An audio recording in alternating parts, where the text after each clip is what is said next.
Hello everyone. Today's topic is dumping.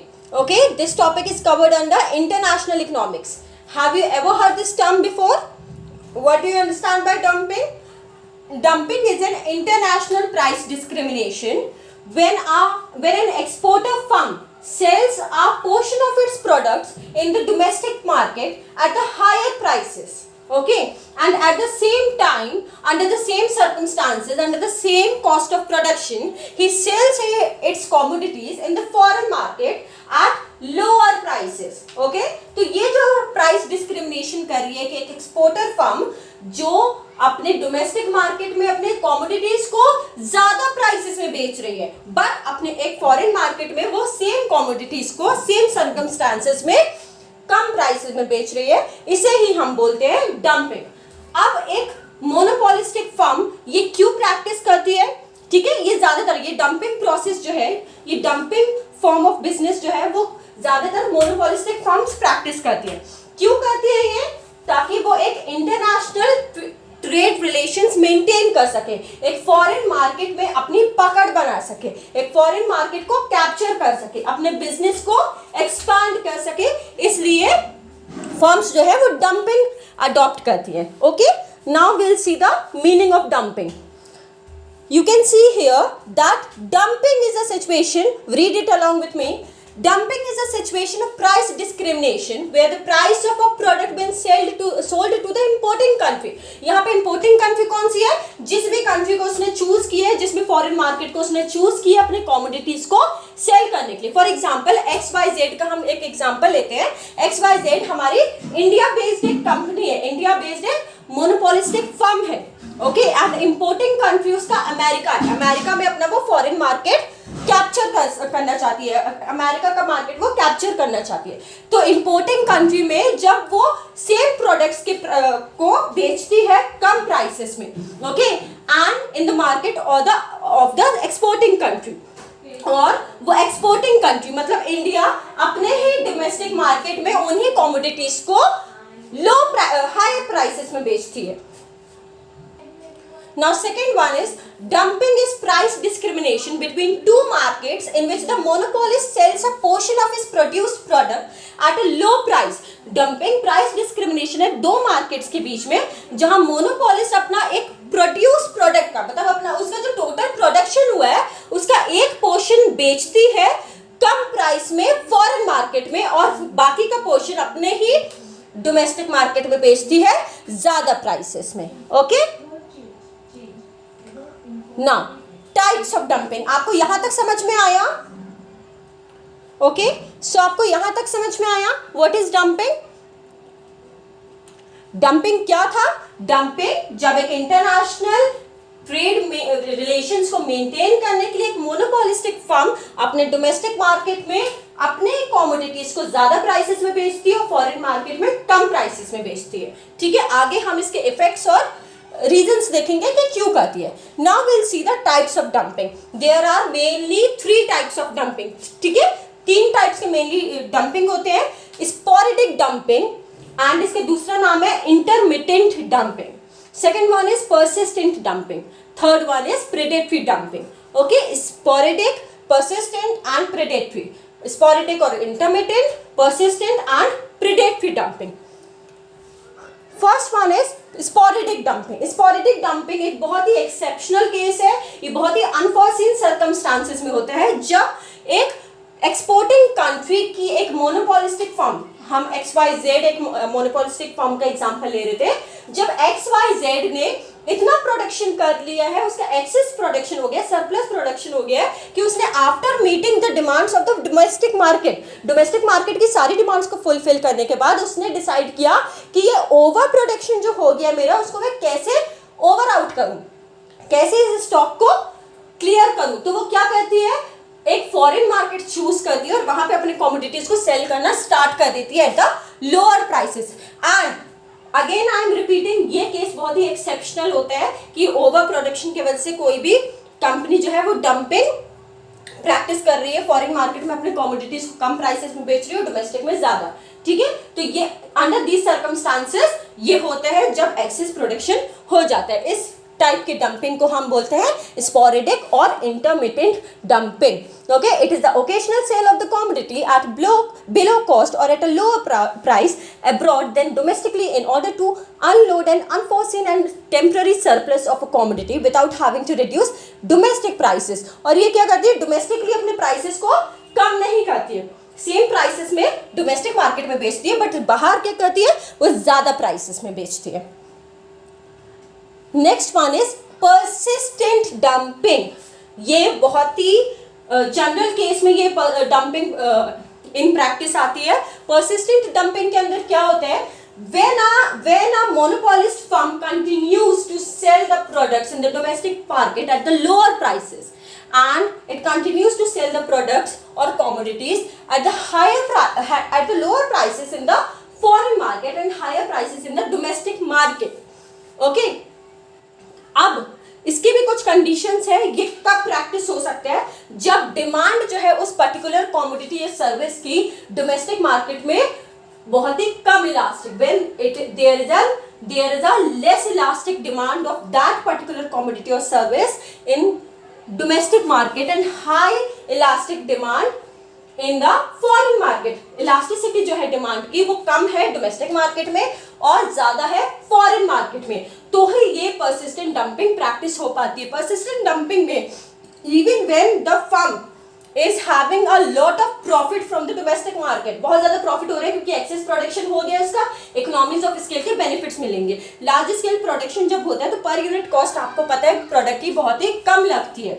तो अगर cost of production मेरा कम हो भी गया फिर भी मैं अपने डोमेस्टिक प्राइसेस को चेंज नहीं करती हूँ, ठीक है, और मैं सेम प्राइसेस में बेचती हूँ, इवन व्हेन मुझे अच्छा खासा प्रॉफिट मिल रहा है, प्रॉफिट मार्जिन मेरी बहुत ऊपर जा रही है, फिर भी मैं सेम प्राइसेस में बेचती हूँ और अपने डोमेस्टिक कंज्यूमर्स की केयर ना करते हुए बाहर फॉरेन मार्केट में सेम कमोडिटीज को लो प्राइसेस में बेचती हूँ.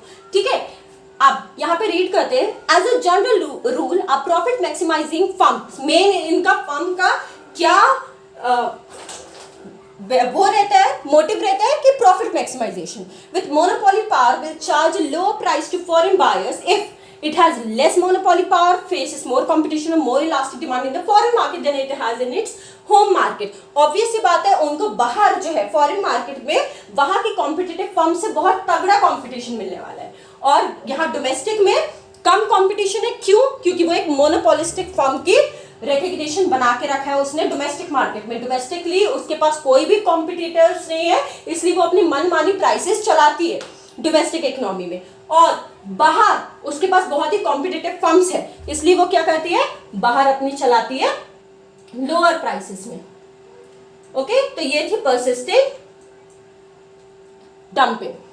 Second point in this, buyers in the home country cannot avoid the high home prices by buying the good abroad and importing it cheaply. Okay, buyers जो home country के होते हैं वो इतना अफोर्ड नहीं कर पाते कि बाहर से कोई कमोडिटीज, क्योंकि बाहर सस्ता मिल रहा है तो बाहर से इंपोर्ट करके उसको चीपली उसका कंजम्पशन कर सके. Next one is predatory dumping. Okay, predatory dumping ज्यादातर क्यों होता है, ताकि कंपटीशन, जो कंपटीशन है बाहर उसको रन आउट कर सके. अगर मैं बाहर अपने कमोडिटीज को बहुत ही लोअर प्राइसेस में बेचती हूँ, प्रेडेटरी डंपिंग में क्या होता है, फर्म इवन इतना तक तैयार हो जाती है कि अगर वो लॉस में चल रही है, बाहर अपनी कमोडिटीज को सेल करने में वो लॉस में है, फिर भी वो बाहर अपने लोअर प्राइसेस में कमोडिटीज को सेल करती रहेगी. क्यों? ताकि वहां के कॉम्पिटिटर्स जो है उसके रास्ते से अलग हो जाए, क्योंकि कॉम्पिटिटर वहां के कॉम्पिटिटिव फर्म्स जो भी है उसके जो भी कंपटीशन है वहां पे वो उसके प्राइसेस को मैच नहीं कर पाएंगे, क्योंकि उनको बहुत ज्यादा लॉस हो जाएगा, वो उस लॉस को झेल नहीं सकते वहां पे. ठीक है, तो इतना ज्यादा लॉस में, क्योंकि अगर वो प्राइस को मैच करते रहेंगे तो कॉम्पिटिटिव फर्म्स जो है वो लॉस इतना झेल नहीं पाएंगे, इसलिए वो धीरे धीरे साइड हो जाती है. ठीक है, क्योंकि इतना प्राइस वो लो नहीं कर सकती जितना एक एक्सपोर्टिंग फर्म जो है, एक्सपोर्टिंग मोनोपोलिस्टिक फर्म कर सकती है, क्योंकि उसके पास एक एजेंडा है, क्योंकि उसको फॉरेन मार्केट में अपने को कैप्चर करना है, इसलिए वो इतने लो प्राइसेस में भी बेच सकता है. अब जब ये प्रोसेस पूरी कंप्लीट हो जाती है, जब वो कॉम्पिटिटर्स अपने रास्ते से अलग करता जाता है और लो प्राइसेस में अपने कमोडिटीज को बेचता जाता है, even when he is suffering the loss, after a moment जब सारे कॉम्पिटिटर्स वो देखते हैं कि ज्यादातर कॉम्पिटिटर्स जो है वो मेरे लाइन से अलग हो गए, मेरे पाथ से अलग हो गए, he start selling the same commodity at the normal prices, वो नॉर्मल प्राइसेस में बेचना शुरू कर देता है। तो उससे क्या होता है, वो जितना भी लॉस उसने सफर किया है ड्यूरिंग दिस प्रेडेटरी डंपिंग वो उसका कवर हो जाता है, और after a moment, after a period of time उसको इवन प्रॉफिट मैक्सिमाइजेशन उसका हो जाता है। ये है प्रेडेटरी डंपिंग, ठीक है, जिसमें कंपटीशन को अलग करने के लिए बस वो लो प्राइसेस में लॉस सफर करके कॉमोडिटीज को बेचता जाता है और अपने कंपटीशन को हटाता जाता है, बाद में उसको प्रॉफिट होता है। It is one in which a monopolist firm sells its commodity at a very low prices or at a loss in the foreign market in order to drive out some competitors. But when the competition ends, it raises the price of the commodity in the foreign market. Firm covers loss, and if the demand is less elastic, और अगर foreign में उसका इतना ज़्यादा पकड़ बन गई है कि वहाँ पे उस कॉमोडिटी की डिमांड लेस इलास्टिक हो जाती है, हाईली इलास्टिक से लेस इलास्टिक हो जाती है, तो उसका प्रॉफिट बहुत ज़्यादा आने लगता है। Now objectives of dumping, dumping के ऑब्जेक्टिव्स क्या है, क्यों डंपिंग की जाती है?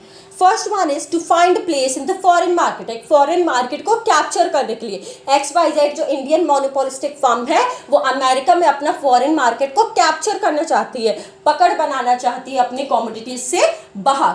Second one is to sell the surplus commodity, ये कौन सा केस है, ये है केस पेरियोडिक का, ठीक है, जहां पे एक्सेसिव प्रोडक्शन की वजह से मेरे को क्या करना पड़ा, अपना स्टॉक क्लियर करने के लिए फॉरेन मार्केट में अपनी कॉमोडिटीज को सेल करना स्टार्ट करना पड़ रहा है। Third is expansion of industry, obvious सी बात है, अगर मैं डोमेस्टिकली भी से इतना अच्छा काम कर रही हूँ तो मैं चाहूंगी कि मैं अपने बिजनेस को एक्सपैंड करूँ। नो प्रोड्यूसर और अ फर्म और इंडस्ट्री गेट सेटिस्फाइड, उसको अपने बिजनेस को एक्सपैंड करना ही होता है, ठीक है, तो एक्सपेंशन हो जाएगा उसका इंडस्ट्री का अगर वो इंटरनेशनली भी अपना बिल्डअप कर लेता है अपनी फर्म का recognition.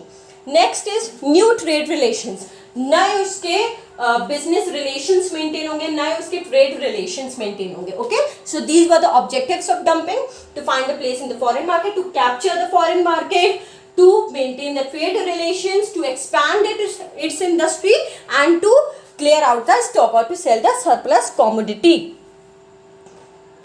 Now the effects of dumping, this is very important topic. Okay, effects of dumping. अब हम देखेंगे कि क्या डंपिंग का क्या असर पड़ता है एक्सपोर्टिंग कंट्री में। एक्सपोर्टिंग कंट्री मतलब जहाँ की फर्म जो है वो डंपिंग प्रैक्टिस कर रही है, और इंपोर्टिंग कंट्री में जहाँ पे वो प्रोडक्ट्स को अपने भेजती है कम प्राइसेस पे। Okay,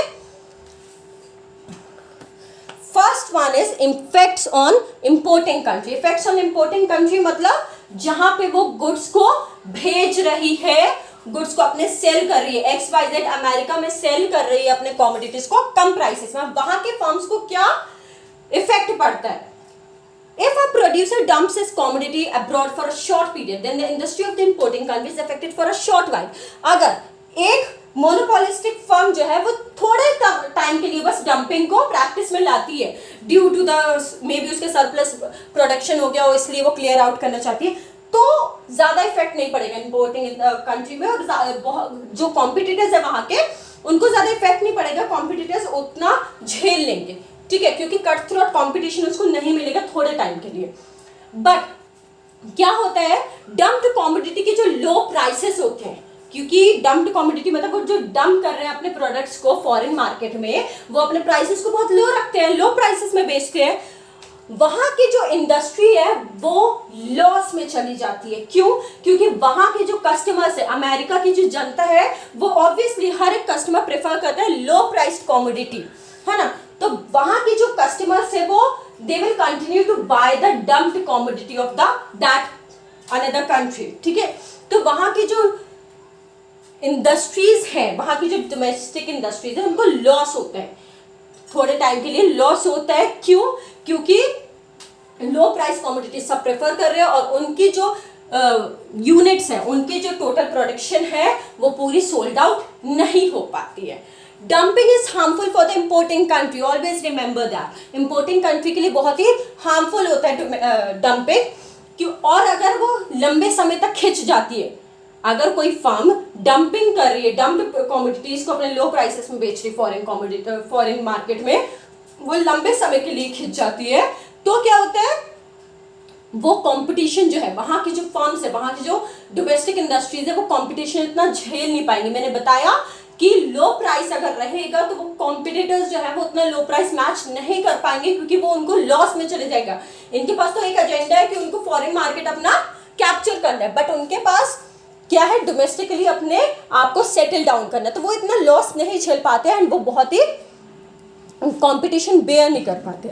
but when the cheap imports stop और dumping does not exist, it becomes difficult to change the production again. और फिर से वो जो पैटर्न है ऑफ प्रोडक्शन, उसको चेंज करने में प्रॉब्लम होने लगती है। तो इंपोर्टिंग कंट्री के हमने इफेक्ट्स देखे कि क्या इफेक्ट्स पड़ते हैं इंपोर्टिंग कंट्री में। उनको शॉर्ट पीरियड में वो कंपटीशन बेयर नहीं कर पाते, लॉन्ग पीरियड में उनको बहुत ज़्यादा लॉस हो जाता है, क्योंकि उनके जो प्रोडक्शन है वो पूरा सोल्ड आउट नहीं हो पाते, और हम उनके जो एग्जिस्टिंग कस्टमर्स भी हैं वो भी किसके तरफ चले जाते हैं, डम्प्ड कॉमोडिटी, जो कि लोअर प्राइसेस में उनको अवेलेबल हो रही है। Now will see the effects on exporting country. Okay, जो भी फॉर एग्जाम्पल XYZ का जो हम एग्जाम्पल ले रहे थे, इंडिया के एक एक्सपोर्टिंग फर्म है। अब इंडिया में क्या असर पड़ेगा अगर हमारे यहाँ की जो एक फर्म है वो डंपिंग प्रैक्टिस कर रही है, वो बाहर अपने गुड्स को बेच रही है लोअर प्राइसेस में, और हमारे यहाँ अपने गुड्स को बेचती है हायर प्राइसेस में। First of all it will have a adverse effect on the customer surplus. ठीक है, कंज्यूमर सरप्लस पे बहुत ज्यादा डिमांड, बहुत ज्यादा इफेक्ट पड़ेगा। क्यों? क्योंकि उनका जो उतने ही पैसे में वही कॉमोडिटी आ रही थी, अब उनको ज्यादा पैसा लगेगा, सेविंग्स में उनकी फर्क पड़ेगा, एक्सपेंडिचर पैटर्न उनका बदलेगा, सरप्लस में उनका फर्क पड़ेगा। But if a monopolist producing more commodities in order to dump in other countries, consumers benefit. This is because with more production of the commodity the marginal cost falls. As a result, the price of the commodity will be less than the monopoly. But अगर वो dumping practice करते हैं, ठीक है, यहाँ पे क्या लिखा हुआ है, अगर वो डंपिंग प्रैक्टिस करते हैं, प्रोडक्शन को बहुत ज्यादा करके, एक्सेस प्रोडक्शन करके अगर वो डंपिंग प्रैक्टिस करते हैं, और वो मान लेते हैं कि हम अपने जो प्राइसेस है उसको फ्लक्चुएट करते रहेंगे according to the cost of production, और इकोनॉमीज ऑफ स्केल जब उनको मिल जाएगा ज्यादा प्रोडक्शन करके, तो उनके प्राइसेस भी है वो क्या करेंगे, डोमेस्टिक कंट्री में भी कम कर देंगे। तो उससे कहीं ना कहीं कस्टमर को बेनिफिट मिलेगा, अगर फर्म जो है वो इकोनॉमीज ऑफ स्केल का जो बेनिफिट है उसको अपने प्राइसेस में भी इफेक्ट होने दे रही है। बट अगर जो इंपोर्टिंग कंट्री में के जो मोनोपोलिस्ट हैं वो कंटिन्यू करते हैं सेम हाई प्राइसेस में अपने कमोडिटीज को बेचना, तो कस्टमर्स के लिए बहुत ही एडवर्स इफेक्ट पड़ जाएगा उनकी इनकम और एक्सपेंडिचर और सरप्लस पैटर्न्स में। The exporting country also benefits from dumping. Second thing, कहाँ पे एक बेनिफिट आ रहा है कस्टमर्स और जनता के हाथ में, जब एक्सपोर्टिंग जो फर्म है वो इतना हाई प्रोडक्शन करती है, क्योंकि उसको बाहर भी अपने कमोडिटीज को भी बेचना है, डोमेस्टिक डिमांड्स को भी फुलफिल करना है, तो उसको इकोनॉमीज ऑफ स्केल मिलेगा, लार्ज प्रोडक्शन का उसको बेनिफिट मिलेगा, जहां पे अगर वो लार्ज प्रोडक्शन करेगा तो उसके जॉब अपॉर्चुनिटीज क्रिएट होंगी। अगर लार्ज प्रोडक्शन में करती हूँ तो लेबर मुझे ज्यादा जरूरत पड़ेगी, लेबर्स की, तो ज्यादा जॉब अपॉर्चुनिटीज भी क्रिएट होगी एक्सपोर्टिंग कंट्री में। ओके, तो एक्सपोर्टिंग कंट्री की कंडीशन न्यूट्रल है, कस्टमर्स को एट टाइम्स बहुत ही एडवर्स इफेक्ट देगा, बट जॉब अपॉर्चुनिटीज क्रिएट करेगा अगर एक्सेस प्रोडक्शन होता है तो। Anti dumping measures.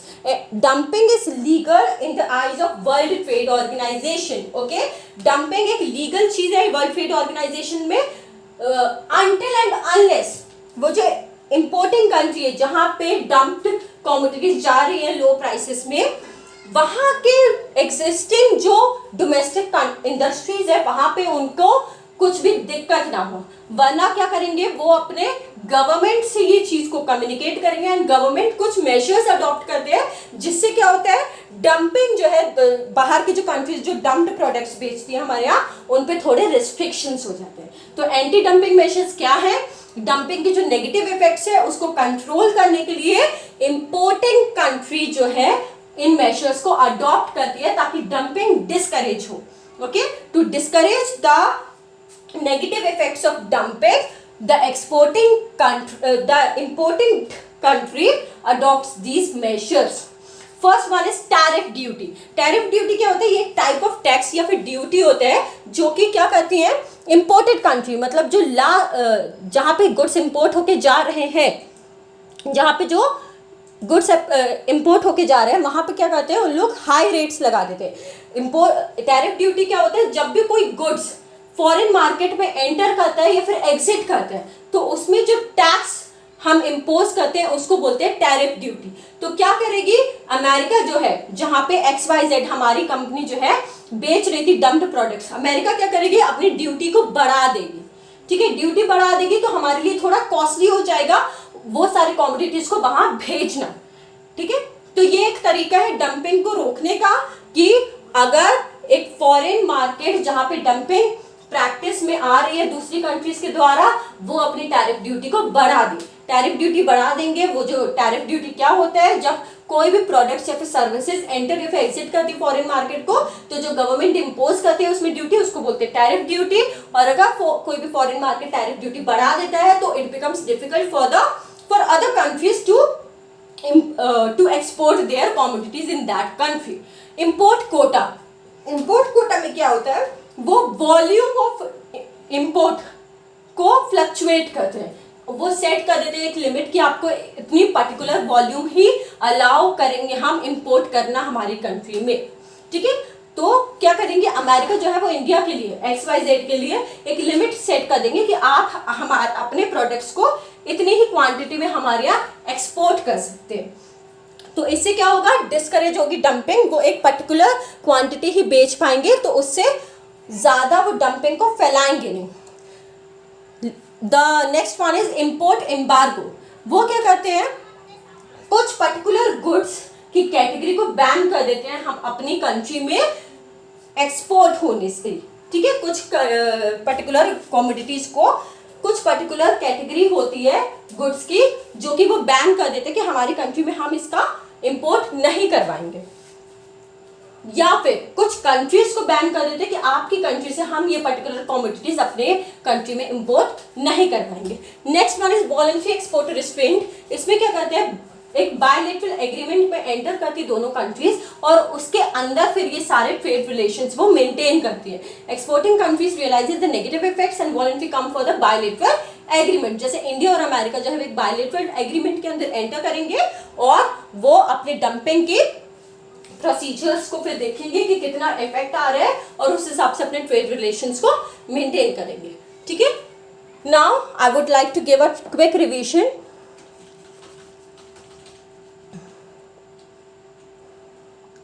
डंपिंग क्या थी? डंपिंग जब ये एक इंटरनेशनल प्राइस डिस्क्रिमिनेशन होता है, जब एक मोनोपोलिस्टिक फर्म अपने डोमेस्टिक मार्केट में कमोडिटीज को बहुत ही हाई प्राइसेस में बेचती है और सेम कमोडिटी को under the same circumstances foreign market में कम प्राइसेस में बेचती है। क्यों करती है ये? ताकि ट्रेड रिलेशंस मेंटेन हो, एक्सपेंशन हो उसके बिजनेस का, कैप्चर करे वो न्यू मार्केट। 3 टाइप की डंपिंग होती है, स्पोरेडिक, पर्सिस्टेंट, प्रेडेटरी। स्पोरेडिक में क्या होता है, जब उसका एक्सेस ऑफ प्रोडक्शन हो जाता है और उस एक्सेस या फिर सरप्लस प्रोडक्शन को का स्टॉक क्लियर करने के लिए वो बाहर के मार्केट में कमोडिटीज को बेचती है लो प्राइसेस में और अपने डोमेस्टिकली वो हाई प्राइसेस में बेचती है। इसकी 2 कंडीशंस है। डोमेस्टिक मार्केट में उस पर्टिकुलर कमोडिटी की जो डिमांड है वो लेस इलास्टिक होना चाहिए और बाहर के मार्केट में, फॉरेन मार्केट में उसी कमोडिटी की डिमांड जो है वो हाईली इलास्टिक होना चाहिए। पर्सिस्टेंट डंपिंग में क्या होता है, जब when a monopolistic firm continues to sell their products at higher prices in domestic country and lower prices in the foreign market।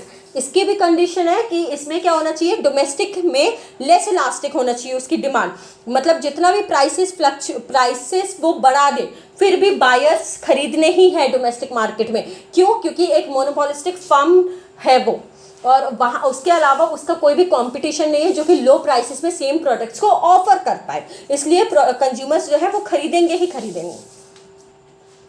Predatory dumping, जब एक मोनोपोलिस्टिक फर्म फॉरेन में अपने गुड्स को बेचता है even when he is suffering the loss, even when उसको loss हो रहा है उन प्रोडक्ट को बेचने में, इतना कम प्राइस से वो कर देता है ताकि उसका जो कंपटीशन है वहाँ की डोमेस्टिक इंडस्ट्रीज वो अपना रास्ता बदल ले, रास्ते से अलग हो जाए। और जब इसका ये सेटल डाउन होने लगेगी, इसके कॉमोडिटीज सेटल डाउन होने लगेगी, वहाँ के कंज्यूमर्स जो है, एग्जिस्टिंग कंज्यूमर्स जो थे वहाँ की डोमेस्टिक इंडस्ट्रीज के, वो भी इस तरफ शिफ्ट हो जाए, ठीक है। तो उसके बाद क्या करेंगे, वो नॉर्मल प्राइसेस में आ जाती हैं और जब उसकी कॉमोडिटीज जो है, उसकी डिमांड जो है हाईली इलास्टिक हो जाती है, तो वो प्रॉफिट भी अर्न करने लगती है। Objectives of dumping: to find a place in the foreign market, to sell surplus commodity, expansion of industry, new trade relations को maintain करना। Effects of dumping: importing country में क्या इफेक्ट्स पड़ेगा, वहाँ के जो वहाँ की जो डोमेस्टिक इंडस्ट्रीज है वहाँ पे लॉस होगा, डोमेस्टिक इंडस्ट्रीज वहाँ की,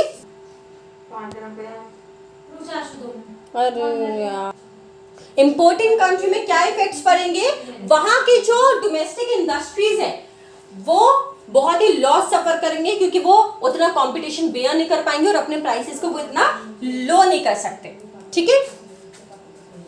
एक्सपोर्टिंग कंट्री में क्या इफेक्ट्स पड़ेंगे, एक्सपोर्टिंग कंट्री में कंज्यूमर्स जो है उनका सरप्लस बिगड़ेगा, उनके एक्सपेंडिचर और सेविंग्स पैटर्न चेंज होंगे, बट एक बेनिफिट है, अगर एक्सेसिव प्रोडक्शन करते हैं, लार्ज स्केल प्रोडक्शन करती है वो मोनोपोलिस्टिक फार्म, तो जॉब अपॉर्चुनिटीज क्रिएट होंगी। एंटी डंपिंग मेजर्स, क्या क्या जो फॉरेन मार्केट है वो क्या क्या डंपिंग मेजर्स को अडॉप्ट कर सकते हैं। टैरिफ ड्यूटी बढ़ा दे वो, ताकि बाहर के जो लोग हैं जो डंप्ड कमोडिटीज को अपने सेल कर रहे हैं यहाँ पे, वो डिस्करेज हो। कोटा कर दे, मतलब एक पर्टिकुलर लिमिट सेट कर दे कि इतनी ही वॉल्यूम आप हमारे यहाँ एक्सपोर्ट कर सकते हो। Bans the import of a particular goods और all goods from a country, एक पर्टिकुलर कंट्री से कुछ कैटेगरी ऑफ गुड्स को बैन कर दे कि हमारे यहाँ आप एक्सपोर्ट नहीं कर सकते। वॉलंटरी एक्सपोर्ट रिस्ट्रेंट, दो कंट्रीज आपस में एक बायलैटरल एग्रीमेंट कर ले जिसके अंदर वो अपने इंटरनेशनल ट्रेड मेंटेन करेंगे। Okay students, thank you so much. I hope you would like this video. Please like, share and subscribe my channel. Thank you.